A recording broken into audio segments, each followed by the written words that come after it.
seem like we feel the same. We love what we hate.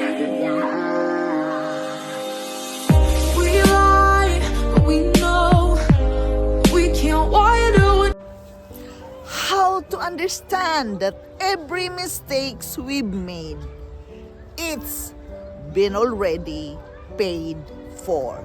Hello friends, this is Yundel, and today's share is about understanding that every mistakes we've made has already been paid for.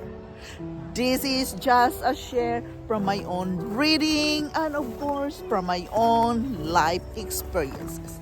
I am sharing this with you because I am inspired today that even I am sinful, even I commit a lot of mistakes already, even I am not righteous enough. I believe that my mistakes, it's already been paid for. And how can I say that? I can say that because I believe in God. He is my anchor in my day-to-day life. And everything I am struggling in this human life, I commit a lot of mistakes. I commit a lot of failure. But I am confident enough to know that He still loves me. And why is that? Because all my sin have been paid for already when He died in the cross. Again, this is not about religion. This is about my spiritual practice in life, how I survive life in this foreign country alone. I survive life in this foreign country because I use Him as my anchor in my life. I'm using Him as my anchor in my life in order for me to keep on going, in order for me to do not feel alone. I don't like to be alone. Nobody wants to be alone. But in some other situation, it cannot be avoided. Like me, for example, I am alone not by my will, but by the circumstances, but by the poor decision I had made.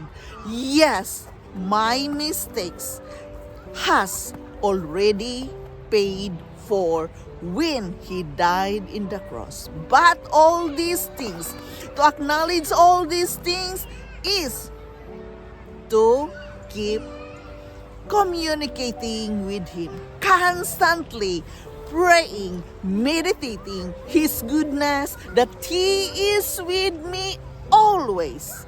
I cannot survive the hardships of life alone if I don't believe in Him. And therefore, I am using this as my spiritual practice, reading the scripture every day for me to give the strength, for me to give the inspiration, for me to be more motivated. It's difficult really living alone in this foreign country, being a single mother. It's hard.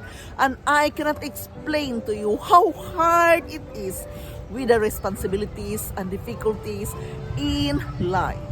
But with Him, I believe that even I am a sinner, even I've made mistakes, I have the hope because I believe in Him that what are those mistakes I've made has been already paid for when He died in the cross.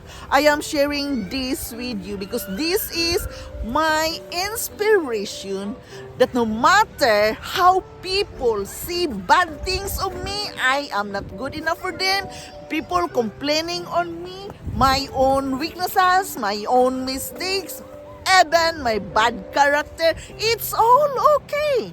Yes, the people can backbite me as much as they could. They can talk against me as much as they could. It's all well for me. And why is that? Because I am confident enough, believing that in the eyes of God, I am good enough for Him. And I am trying my best to live in my day-to-day life, living the right thing, doing the right thing, even I am struggling. It cannot be avoided that there are people don't like us. And we must understand that we cannot please everybody. Of course not. We cannot please everybody because we are different from one person to another. I am not perfect. I am still working with myself.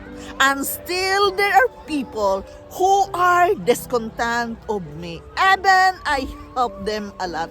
Even how many things I've done for them, it is not enough. It's all okay.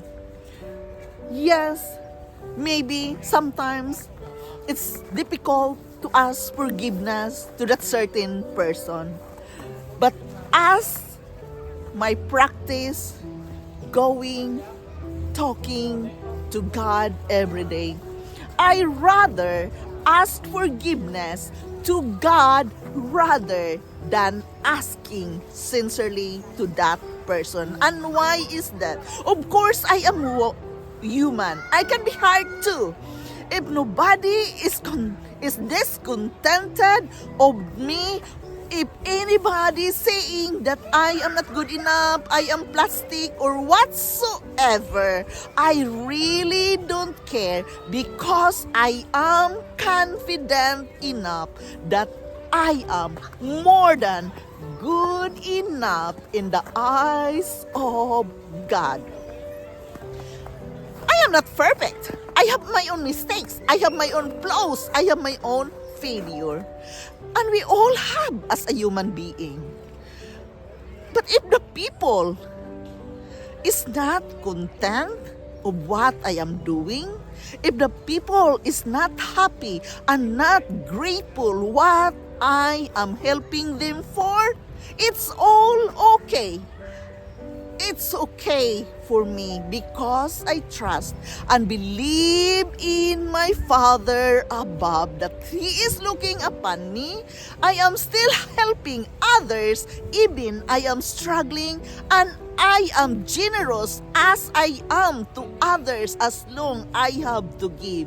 And still people are not content, and still people complaining about me. It's all okay. I am confident enough.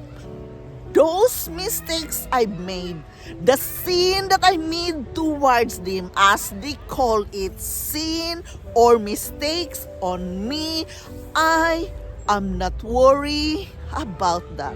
Because when I go to God and ask forgiveness, I believe that all my mistakes He has already paid for when He died in the cross. I am confident enough to say this because I keep communicating with Him every day, because I trust Him, because I know that I am His child and He is my Father who is willing to forgive me, who is willing to love me unconditionally. Even how many mistakes I've made, even how bad person I am. So therefore, when you feel confident enough with yourself that you have done your part, you never care what other people say. Yes, I never care what other people say because I am confident enough when I ask forgiveness to God what I have done, what the mistakes I have done. if the other person told me how bad the character I have, it's all okay because only God and God alone know what is in my heart, He knows what is in my mind. When I ask Him forgiveness sincerely, I believe that I am forgiven. Therefore, I feel that I am blessed. I feel that I am safe and secure and fully, divinely protected by Him because I trust Him, because I invite Him into my life every day. Of course, it is hurting to hear that from other people, but it's all okay because I believe and trust that my Father in heaven has been paid all my mistakes and failures in the cross when He died. This is Yundel. Thank you for listening. Thank you for dropping here in my channel. I am very grateful to each and every one of you supporting me here in my life journey. But you have to understand, I am only sharing this with you because this is my lifestyle. I must feed good thoughts in my mind every day in order for me to survive the hardships of life, to survive living alone in this foreign country. I am not alone actually because God is with me always. I love you all and bye-bye. Like we feel the same, we love what we have.